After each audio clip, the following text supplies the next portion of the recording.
Hello Pisces, Sun, Moon, Rising at Venus signs. Kamusta kayo? Sana po ay nasa mabuti kayong kalagayan. Welcome back po sa Star Tarot. Kung bago kayo rito, welcome din kayo. Thank you for your support. I truly appreciate it. God bless you all. Una mensahe ni Pisces ay the Emperor energy. Ayan. So, Emperor is father archetype. No? This is father figure. At maaari ang iba sa inyo baka magiging tatay na kayo. Or maaaring meron kayong mga dealings, meron kayong mga important conversations, no, with your with your dad, no, with your papa, with your tatay, no, or kung sino man ang tinuturing ninyo father figure ninyo, no? So pwedeng ganun. This is also a authority figure, no, si Emperor. So pwedeng kayo ito, then baka nasa position of authority na kayo, or pwedeng mapopromote pa lang kayo into a position of authority. So pwedeng ganon, no? This is also about stability, no? Kaya most likely ang iba sa inyo dito is going to focus on stability ng inyong kaperahan, trabaho, career, pamilya, relationship. So, maaaring yun ang mga magiging focus ninyo at this time. We have 8 of Pentacles. Ayan. So, 8 of Pentacles, this is happy employment, sabi rito. So, siguro masaya kayo sa inyong trabaho, masaya kayo sa inyong ginagawa. No? Maybe you are enjoying what you are doing, kaya napakaganda. Kapag gano'n na masaya kayo sa ginagawa ninyo, you love what you are doing, mabilis, no, ang pag-akyat ninyo dyan sa tagumpay. No? Kasi when you love what you are doing, ibig sabihin, that's where your passion is. And tumataas yung vibration ninyo. And when the case is like that, nagkakaroon kayo ng parang nasa bubble kayo. Nilalagay ninyo yung sarili ninyo into a bubble of higher energetic frequency, no? Na mabilis ninyong ma-achieve kung ano yung gusto ninyong ma-achieve, mamamanifest ninyo kung ano yung gusto ninyong ma-manifest, no? Ang iba sa inyo dito,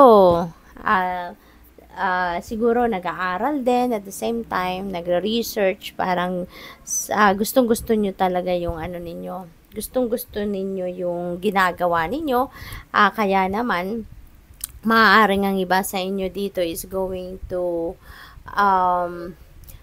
do an extra way, or alam mo yun, you're going out of your way, kumbaga, para mas ma-enhance ninyo yung inyong mga talents, skills, and gifts ninyo, yung mga ganun ba, no? Para lagi kayong may ma-offer na bago, sa inyong sitwasyon. What else? We have Hanged Man. Ayan, so Hanged Man is a energy of reflection, introspection, kasi parang dadalhin kayo ng universe sa sitwasyon na to para magkaroon kayo ng new perspective, magkaroon kayo ng time para makapagpahinga, magkaroon kayo ng time para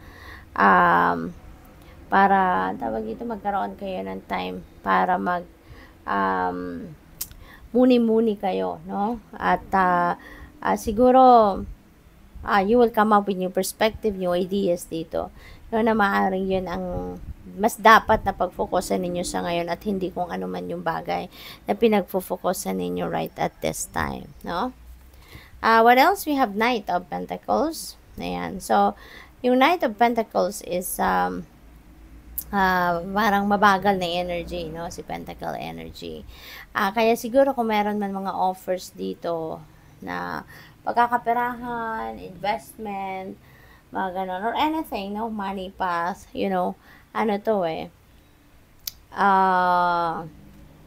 parang hindi kayo yung basta-basta magmamadali, no? Hindi kayo yung basta-basta na lang kayong magja-jump into conclusion or magja-jump into situation na hindi ninyo to pinag-isipan, hindi ninyo pinag-aralan, something like that, no? Kaya kakalma kayo dito, no? Magiging kalmado lang kayo rito at mag-iisip, mag-aaral, titignan muna ninyo yung inyong sitwasyon before you make a decision, no? Hindi kayo impulsive. So, judgment energy. Dito naman sa Judgment energy, meron kayong kailangan pagdesisyonan siguro, no?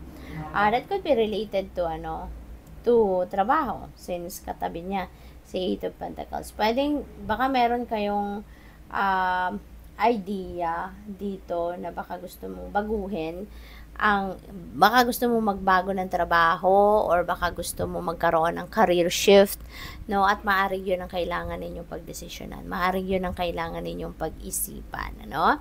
Baka naghahanap kayo ng bagong trabaho or bagong karera na, alam mo yun, may mga iba-ibang bagay kayo na kinukonsider hindi lang sa yung gustong-gusto ninyong gawin, but also maybe regarding family, yung may mga sitwasyon affecting your family or kung ano-ano pa, no? Baka mayroong pagkakataon na merong opportunity na makapunta ka sa ibang lugar na gustong-gusto mo. So maybe you are torn, no? Between the choices. Are you going to stay, 'di ba? Doon sa where you are now, na masaya ka na sa iyong trabaho, or kukuha ka ng bagong opportunity na makakapunta ka naman sa lugar na maaaring dinidream mo din na mapuntahan. Pero yun nga, magbabago ka ng trabaho. So maybe may mga ganyang sitwasyon ang iba, no? At baka yun ang kailangan ninyong pagdesisyonan. What else? We have Six of Pentacles. There is prosperity coming your way. Maaring galing sa trabaho yung perang yan, no? Baka meron kayong bonus or meron kayong work pay na matagal nang hindi sa iyo binibigay at ngayon ka lang papasweldohin, pwedeng ganon. Or it could come from other people. Baka merong magbibigay sa iyo, magraregalo, may ganon, no? What else? We have Justice. You're getting what you deserve, okay, Pisces?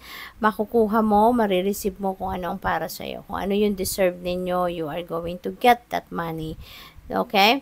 So, pwedeng ganun ang ganap dito. It is also possible na magkakaroon kayo ng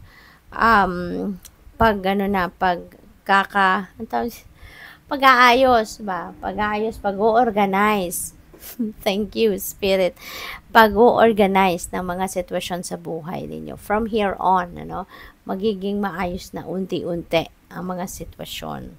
What else? We have Two of Wands. Ayan, may plano si Pisces. Maaaring ang plano na to could be related to travel, could be related to pagkakaperahan, baka trabaho, career, negosyo, pag-aaral, pwedeng ganun, or anything, planning for the future kayo rito, no? Pwede rin na may travel, ang iba talaga sa inyo rito, could also be embarking on a travel, kaya good luck. Thank you for watching. Love and light. Namaste.